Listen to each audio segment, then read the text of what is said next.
ঢাকা বিশ্ববিদ্যালয়ের একজন শিক্ষার্থী ঢাকা ক্যান্টনমেন্ট এরিয়াতে বাইক দুর্ঘটনায় উনি আহত হয়। ওনাকে ঢাকা মেডিকেল কলেজ হসপিটালে নিয়ে যাওয়া হয়। চিকিৎসাধীন অবস্থায় উনি মারা যায়। তার পরিবারের মন্তব্য, ডাক্তারের চিকিৎসার অবহেলার কারণে মারা গিয়েছে। দেখুন, একই দিনে 3টা ঘটনা ঘটেছে। আমি অবশ্য একটা একটা করে বর্ণনা দিচ্ছি। আরও একটি ঘটনা ঘটেছে খিলগাঁও সিপাহীপাড়ার দিকে। 2 গ্রুপের সংঘর্ষে কিছু লোক আহত হয় এবং আহত লোকগুলোকে মুগদা মেডিকেল কলেজ হাসপাতালে ভর্তি করার জন্য নিয়ে যাওয়া হয়। তার স্বজনরা নিয়ে গিয়েছিলেন ওখানে। যেই 2 গ্রুপের মধ্যে মারামারি হয়েছিল, যেই গ্রুপটা আহত হয়েছে তারা চিকিৎসার জন্য মুগদা মেডিকেল কলেজে গিয়েছিল। বাকি যে গ্রুপটা ছিল, ওই গ্রুপটা দেশীয় কিছু অস্ত্র নিয়ে মুগদা মেডিকেলে যেয়ে তাদের উপর আবার আতঙ্কিতভাবে হামলা শুরু করে। এইটা আসলে কেমন মস্তিষ্কের কাজ এটা আমার জানা নাই।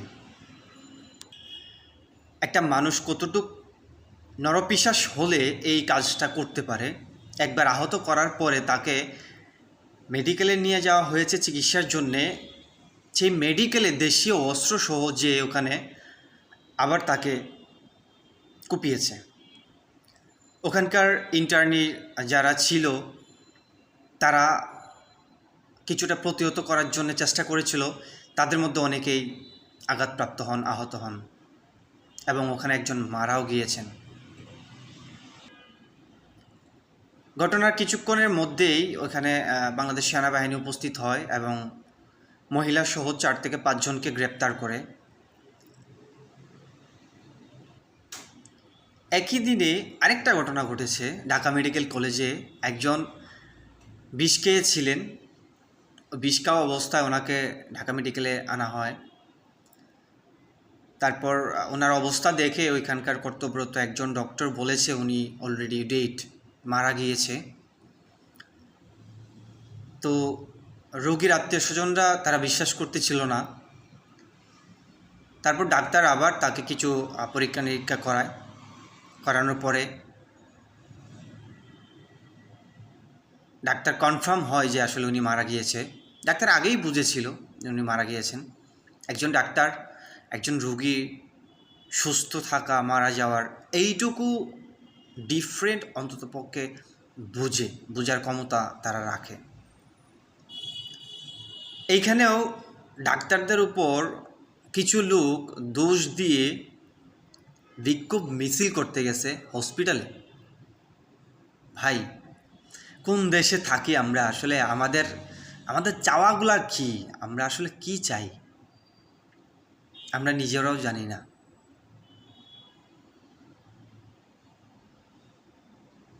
আদালত প্রাঙ্গণে পুলিশের হেফাজতে থাকা আসামিদের গায়ে হাত তোলা হয়, তাকে মেরে হসপিটালে ভর্তি করা হয়। গুরুত্বপূর্ণ জায়গা মেডিকেল,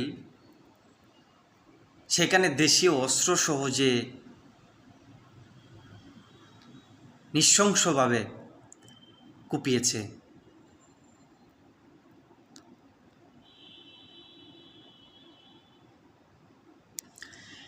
আসলে মানুষ এখন আর মানুষের রূপে নাই। এখন আসলে তাদের সবারই আসল রূপগুলা বের হচ্ছে। দেশটা কত দূর যাবে, কি হবে, এখনও আসলে বলা যাচ্ছে না। মেডিকেলে যারা অতর্কিত হামলা করেছিল তাদের এতটুকু বোঝা উচিত ছিল অনেক সিরিয়াস পেশেন্ট থাকে মেডিকেলে। ওই জায়গাটাতে একটা বিশৃঙ্খলা সৃষ্টি করার পরে যদি আল্লাহ না করুক এর চেয়ে বড় কোনো একটা অঘটন ঘটে যেত। অঘটন তো ঘটেই গেছে। ওখানে কুপিয়ে অলরেডি মেরেও ফেলছে একজনকে। এখন মেডিকেলের ইন্টার্ন যারা ছিল স্টুডেন্ট, তারা তাদের কর্মবিরতি দিয়েছে। একজন মেডিকেলের ডক্টরকেও মানে মারা হয়, নজিরবিহীন ঘটনা। ইন্টার্নিরা আলটিমেটাম দিয়েছে আগামী 24 ঘন্টার মধ্যে যারা এই অতর্কিত হামলার সাথে জড়িত ছিল প্রত্যেককেই গ্রেপ্তার করে আইনের আওতায় নিয়ে আসার জন্যে, অন্যথায় তারা আর কাজে যোগদান করবেন না। অনেক সিরিয়াস পেশেন্ট থাকে মেডিকেলে। ইন্টার্নিরা মেডিকেলের জন্যে অনেক অনেক স্যাক্রিফাইস করে, অনেক কাজ করে, অনেক কষ্ট করে।